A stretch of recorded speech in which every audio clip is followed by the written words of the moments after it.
जो लास्ट वो सेशन है उसकी तरफ चल रहे हैं और अंतिम सेशन रखा गया था आगामी विधानसभा चुनाव। तो डॉक्टर संदीप पांडे हैं, आबे दुबे साहब आ गए हैं और मैं चर्चा तुरंत शुरू कर दे रहा हूं क्योंकि जो इसका विषय ही था आगामी विधानसभा चुनाव। अब आगामी विधानसभा चुनाव जब हम कर रहे हैं तो उसका ज्यादा एम्फेसिस, क्योंकि ये समझ में आता है, वो उत्तर प्रदेश ही उसका मूल रहेगा। बाकी 4 जगह और हैं चुनाव उत्तर प्रदेश के अलावा, पंजाब है, मणिपुर है, गोवा है और उत्तराखंड है। लेकिन बीजेपी के लिए, विपक्ष के लिए उत्तर प्रदेश एक इम्पोर्टेंट जगह है, क्योंकि पंजाब तो ऐसे ही कुछ बीजेपी का है नहीं, वहां जो भी हारे जीते। अबे दुबे साहब, स्वागत है। सुबह से हम लोगों का ये 12वां सेशन है और इसी से अंत करेंगे। एक चीज ये बताएं कि बीजेपी को ये तो सूट करता है बिखरा हुआ विपक्ष, तो यूपी के रेफरेंस में क्या इस समय बीजेपी को कोई अकेला दल चुनौती दे पा रहा है? आपको क्या लग रहा है अभी तक आज के हालात में? देखिए, तकनीकी रूप से देखें तो विपक्ष के बीच में कोई एकता नहीं है। ऐसा नहीं है कि विपक्षी दलों ने कोई एक गठजोड़ बना लिया हो। ऐसा सारी पार्टियां अलग अलग चुनाव लड़ने का मंसूबा बना रही हैं। हर बड़ी पार्टी छोटी छोटी पार्टियों के साथ समझौता करना चाहती है ताकि उसका अपना रुतबा कायम रहे। लेकिन दूसरी तरफ परिस्थिति जो है वो एक पार्टी को दूसरी विपक्षी पार्टियों के मुकाबले अधिक महत्व प्रदान कर रही है। और मुझे लगता है इस वक्त समाजवादी पार्टी को उत्तर प्रदेश में भारतीय जनता पार्टी की प्रमुख प्रतिद्वंदी पार्टी के रूप में देखे जाने की शुरुआत हो गई है, ऐसा मुझे लगता है। ये बहुत दिनों से बात चल रही थी, लेकिन धीरे धीरे कर ये परिस्थिति कुछ पुख्ता होती नजर आ रही है। पहली बात तो यह है। तो बावजूद इसके कि विपक्ष बिखरा हुआ दिख रहा है, जो भारतीय जनता पार्टी के विरोधी वोट हैं वो धीरे धीरे ये सोचना शुरू करेंगे कि शायद भाजपा को समाजवादी पार्टी टक्कर दे रही है, तो वो उनके लिए एक ऐसा ध्रुव हो सकता है जहां पर अगर वो जमा हो तो भारतीय जनता पार्टी को उससे राजनीतिक दिक्कतें पैदा होंगी। अच्छा, इसका एक कारण है, ऐसी परिस्थिति का बनने का और ऐसी समझ बनने का एक कारण है। उस कारण को भी समझना जरूरी है। और अभी पिछले दिनों जो सर्वेक्षण आए हैं सामने, उन सर्वेक्षणों के आधार पर मैं ये बात कह रहा हूं। ये सर्वेक्षण बताते हैं कि भारतीय जनता पार्टी की उत्तर प्रदेश सरकार के खिलाफ कई तरह की नकारात्मकताएं पनप रही हैं, कई तरह की नेगेटिविटीज जो है वो पनप रही हैं। और खासतौर से जो लखीमपुर खीरी की घटना हुई है, जिसको केमिस्ट्री की भाषा में कहते हैं ना प्रेसिपिटेशन, हिंदी में इसको बोलते हैं अवक्षेपण, यानी जो चीज नीचे होती है वो उभर कर ऊपर सतह पर आ जाती है।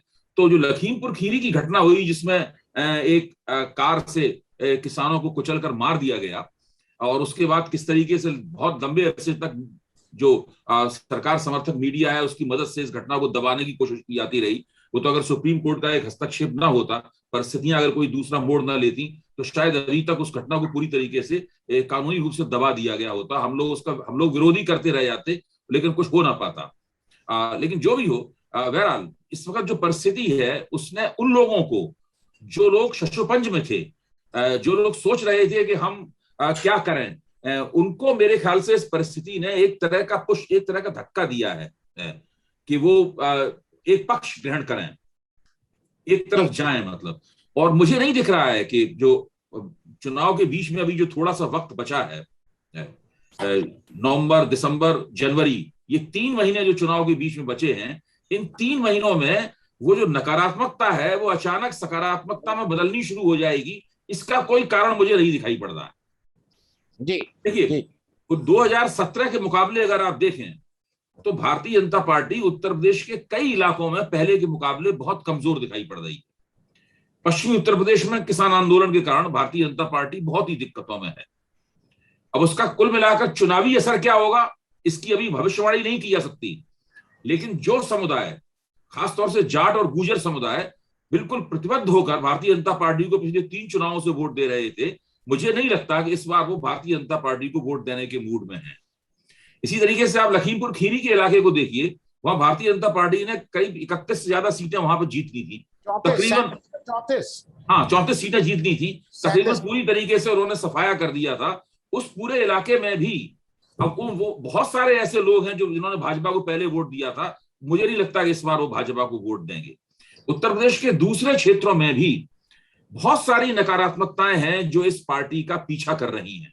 इस पार्टी ने जो एक छवि बनाई, इस सरकार ने जो छवि बनाई थी, वो कानून और व्यवस्था की, उसने गुंडों को बिल्कुल ठिकाने लगा दिया है, उनको एनकाउंटर कर दिया है, उनको मतलब या तो सरेंडर कर दो या गोली खाओ वगैरह, मुख्यमंत्री इस तरह की भाषा बोलते थे। तो वो छवि भी अब वैसी नहीं रह गई है। तो भाजपा के पास अब ज्यादा कुछ कहने के लिए है नहीं उत्तर प्रदेश में। लेकिन इसी के साथ साथ वो एक यूपी शाइन कैंपेन चला रहे हैं, हजारों करोड़ रुपए खर्च करके। अटल बिहारी वाजपेयी के जमाने की जो इंडिया शाइन कैंपेन थी, उसकी याद दिलाने वाली एक विज्ञापन की यूपी शाइन कैंपेन चला रहे हैं। और हमें याद रखना चाहिए कि अटल बिहारी वाजपेयी की वो मुहिम चुनावी दृष्टि से नाकाम साबित हुई थी, तो दोबारा प्रधानमंत्री नहीं बन पाए थे। और हो सकता है कि उत्तर प्रदेश में यूपी शाइन मुहिम का भी वही असर हो। आज से ठीक 14 दिन पहले हमने और आपने एक चर्चा की थी, शनिवार, एक पिछला शनिवार छोड़ के 2 तारीख को। इस 14 दिन के अंदर एक नेता ने बहुत ज्यादा माइल ग्राउंड कवर किया है, और वो प्रियंका गांधी की मैं बात कर रहा हूं। जब 14 दिन पहले हम और आप बात कर रहे थे, हम लोगों ने बहुत सी चर्चाएं की थी। अखिलेश निर्विवाद रूप से अभी भी, उस समय भी उत्तर प्रदेश का मुख्य विपक्षी चेहरा थे। लेकिन प्रियंका गांधी के 3 एक्शन मैं बताऊंगा।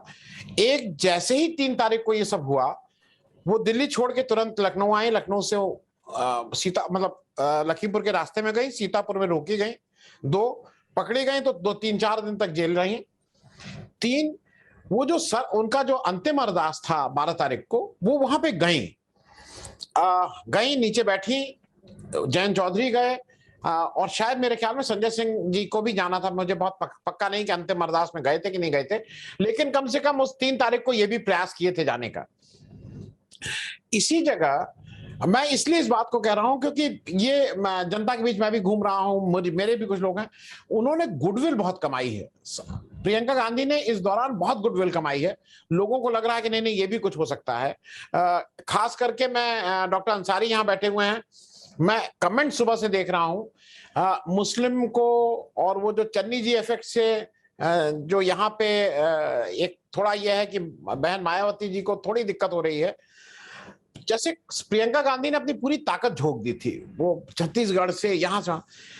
आप चूंकि वहां से देश की राजनीति देख रहे हैं, आपको क्या लगा है, कुछ प्रियंका गांधी के इस एक्शन से कांग्रेस में कोई जान आई है क्या? संगठन नहीं है उनके पास। देखिए, प्रियंका गांधी जो कर रही है उससे कांग्रेस को केवल लाभ ही हो सकता है, नुकसान नहीं हो सकता। लेकिन वो उस लाभ की प्रकृति क्या होगी? क्या वो लाभ उत्तर प्रदेश में होगा या वो लाभ पंजाब में होगा? ये हम लोगों को सोचना चाहिए। मुझे लगता है कि प्रियंका गांधी उत्तर प्रदेश में लखीमपुर खीरी में जो कर रही है, इसको मिनी पंजाब कहा जाता है, उसका लाभ उन्हें पंजाब की राजनीति में होगा। वहां उनको ठोस लाभ होगा। और उनको थोड़ा सा, एक तरह से देखा जाए तो ये, अगर कहीं ईश्वर है तो उसने ये एक लखीमपुर खीरी कांड प्रियंका गांधी को अपना चेहरा बचाने के लिए भेज दिया है। जो पंजाब में कांग्रेस की जो हालत है इस वक्त, कांग्रेस के अंदर जो अंतर कलह है, सिद्धू, चन्नी, कप्तान, अमरिंदर सिंह, ये सब जो पंजाब में चल रहा है लंबे अरसे से, ये पूरा संकट अमृतसर में, चंडीगढ़ में मैन्युफैक्चर नहीं हुआ है। ये पूरा संकट प्रियंका गांधी के घर में मैन्युफैक्चर हुआ है, और वो उसकी मुख्य जिम्मेदार हैं प्रियंका गांधी। उन्होंने सिद्धू को खड़ा किया, जिसकी भारतीय जनता पार्टी में कोई हैसियत नहीं थी। अमरिंदर सिंह के मुकाबले सिद्धू की कोई हैसियत नहीं थी, ताकि वो अमरिंदर सिंह के पैर काट सके। अमरिंदर सिंह को ये राहुल गांधी और प्रियंका गांधी दोनों नापसंद करते हैं, उनकी मां पसंद करती हैं, ये दोनों हमेशा से नापसंद करते हैं। तो ये सब उन्होंने किया, और कांग्रेस बिल्कुल जीता हुआ चुनाव हारने के लिए जा रही थी।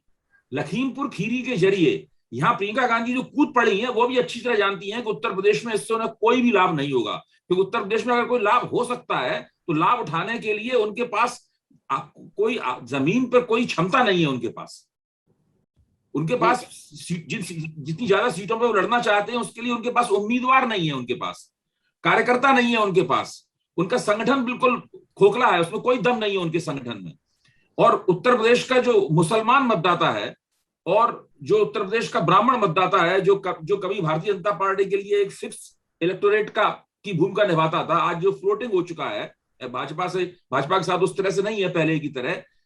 अगर ये लोग उम्मीद करते हैं कि मुसलमान और ब्राह्मण सारे के सारे कांग्रेस के साथ चले जाएंगे, उनका बड़ा हिस्सा कांग्रेस के साथ चला जाएगा, तो फिर वो मुगालते में हैं।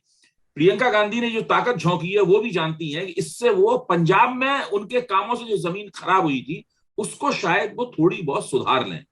अभी भी ऐसा नहीं है कि पंजाब में सब चीजें ठीक हो जाएंगी केवल लखीमपुर खीरी के एक्शन से, तो पंजाब में तो उनको लाभ होगा उससे, लेकिन उत्तर प्रदेश में कोई बहुत बड़े पैमाने में कोई थोड़ी छवि अच्छी होगी, हो सकता है कि आगे भविष्य में जाके इसके उन्हें कोई लाभ हो, लेकिन इस चुनाव के अंदर उन्हें कोई ठोस बड़ा लाभ हो इसकी उम्मीद मुझे नहीं है।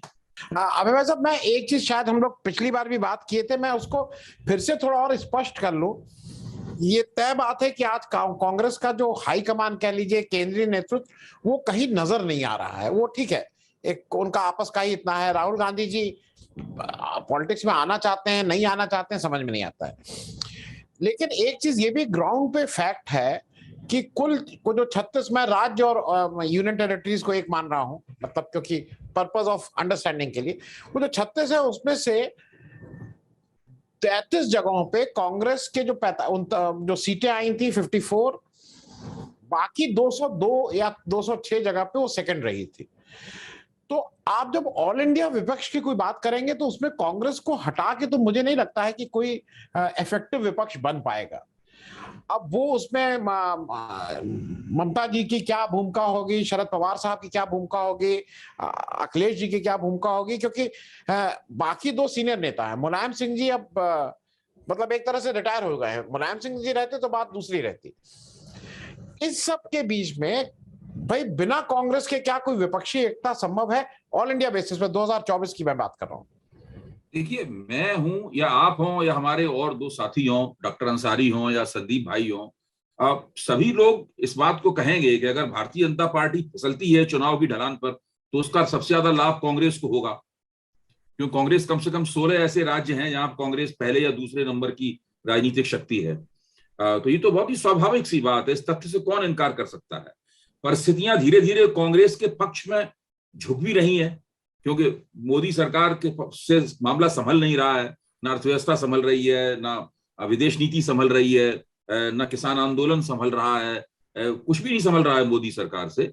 लेकिन अब सवाल ये है कि कांग्रेस उस लाभ को उठाने के लिए तैयार है क्या? कांग्रेस ने पिछले 7-8 साल में अपने आप को इस बात के लिए तैयार किया है? क्या कांग्रेस ने इतनी शक्ति अर्जित की है कि वो जब भाजपा ढलान पर फिसलती हुई दिखाई दे तब वो उसके मुकाबले ढलान पर चढ़कर भाजपा की जगह बैठ जाकर? तो मुझे नहीं लगता कि कांग्रेस ने इस बीच में अपनी बहुत दुर्गति अपने हाथ से की है। आज देखिए, जो राजनीति का खेल है वो एक एडवर्सरियल गेम है। आज मोदी के मुकाबले उनका प्रतिद्वंदी कौन है राष्ट्रीय स्तर पर? कांग्रेस को होना चाहिए था। राहुल गांधी, प्रियंका गांधी या सोनिया गांधी में से किसी एक को होना चाहिए था, या उनके द्वारा नामजद किसी और व्यक्ति को होना चाहिए था। क्यों नहीं है ऐसा व्यक्ति? ऐसा व्यक्ति क्यों नहीं है जिसकी रेटिंग मोदी के बराबर हो या थोड़ी सी ही कम हो? तो ये आज हम जब कह रहे हैं उत्तर प्रदेश में कि भाजपा के मुकाबले अखिलेश यादव उनके प्रमुख प्रतिद्वंदी नजर आ रहे हैं, और लगातार अखिलेश यादव की रेटिंग बढ़ रही है, गति धीमी है लेकिन बढ़ रही है। उधर भाजपा सरकार के खिलाफ नकारात्मकताएं बढ़ रही हैं, ये अब थोड़ा थोड़ा दिखाई देने लगा जी। बावजूद इसके भाजपा अभी भी आगे है, काफी आगे है, लेकिन ये प्रक्रिया चल रही है। राष्ट्रीय स्तर पर हम ये नहीं देखते कि कांग्रेस वो काम कर पा रही है जो उत्तर प्रदेश में अखिलेश यादव कर पा रहे हैं जी। तो इसकी जिम्मेदारी तो कांग्रेस की है, हम लोग तो नहीं कर सकते हैं काम ये। हम लोग तो कांग्रेस को लिखित सुझाव दें, ये हमारा काम नहीं है, ये किसी का काम नहीं है। ये कांग्रेस को चाहिए कि वो अपना बाकायदा एक अध्यक्ष नियुक्त करे, अपने संगठन की हुलिया दुरुस्त करे। भाई राहुल गांधी ने एक बार कहा था कि जो लोग कांग्रेस छोड़कर जाना चाहते हैं वो चले जाएं, ये बात उनकी बिल्कुल सही है, उनको वो नहीं रोक सकते। लेकिन जो लोग कांग्रेस में रहना चाहते हैं उनके लिए उनके पास क्या है? जो लोग पीढ़ी दर पीढ़ी कांग्रेस में रहे हैं और जो लोग कांग्रेस से छोड़ रहे हैं वो सारे के सारे लोग राहुल गांधी के निजी व्यक्ति थे, उनकी अपनी किचन कैबिनेट के लोग थे जिन्होंने कांग्रेस को छोड़ा है। ऐसी बात नहीं है कि वो कोई भाजपा, एक उस जमाने में जब भाजपा 7 साल तक शासन में रह चुकी, 8वां साल उसका चल रहा है, तब जाके उन्होंने कांग्रेस छोड़ी है। तो ये इन लोगों को समझना चाहिए, कांग्रेस की ये जो मौजूदा दुर्गत हुई है ये गांधी परिवार के अपने निजी मतभेदों के कारण हुई है। ये माँ बहन और भाई के बीच के जो मतभेद हैं उनके कारण कांग्रेस की दुर्गत हुई है। आप सोचिए, सोनिया गांधी इस तरह से अमरिंदर सिंह की बेइज्जती हो और उनको इस तरीके से दूध की मक्खी की तरह निकाल के बाहर फेंका जाए, सोनिया गांधी ऐसा नहीं चाहती थी, लेकिन फिर भी भाई बहनों ने दोनों ने मिलकर ऐसा किया। अगर आपको अमरिंदर सिंह जैसे आदमी को, जो 2 बार आपका मुख्यमंत्री रह चुका है, लगातार आपको चुनाव जिताता रहा है, उसको आपको हटाना था, उसको हटाने की बहुत सी विधियां थी। आला कमान ने एक फतवा जारी किया। आला कमान ने कहा कि सारे विधायक सीधे सीधे शक्ति परीक्षण के लिए कांग्रेस भवन पहुंचे, और बीच में अमरिंदर सिंह ने अपने फार्म हाउस पे अपने समर्थक विधायकों की मीटिंग रखी थी, उस मीटिंग वहां न जाएं। ये बाकायदा उनको कहा गया था कि आप अमरिंदर सिंह के फार्म हाउस पे न जाएं, यानी अमरिंदर सिंह को अपने समर्थकों को गोलबंद करने का मौका भी नहीं दिया गया। इसको उन्होंने अपनी बेइज्जती माना और वो कांग्रेस से बाहर चले आए। मैं कोई अमरिंदर सिंह का समर्थक नहीं हूं, मैं तो उन्हें जानता तक नहीं हूं, मेरी उनसे कोई मुलाकात नहीं है। मैं सिर्फ कहना ये चाहता हूं कि एक आपका वरिष्ठ नेता है जो लगातार आपको चुनाव दर चुनाव जिता रहा है, अगर आप उसको रिटायर करना चाहते हैं, अगर आप उसको अवकाश देना चाहते हैं, तो उसके कुछ तरीके होते हैं, उन तरीकों को मानने से उन्होंने इनकार किया। और एक ऐसे व्यक्ति को जो कि बड़बोला है, जिसकी कोई साख नहीं है, जो खुद इनको ही बाद में गाली देने लगा जी, ऐसे व्यक्ति को उन्होंने भस्मासुर की तरह सिर पर ढा लिया। तो अब ये सब जो इन लोगों ने किया, उससे कांग्रेस के आला कमान की जो बेइज्जती हुई, उसकी जो साख गिरी। सोनिया गांधी लखीमपुर खीरी में, और 3 दिन उन्होंने जेल में गुजारे, ये उस जो नादानी उन्होंने की है पंजाब के मामले में, ये उसका प्रायश्चित है, इसके अलावा और कुछ नहीं है।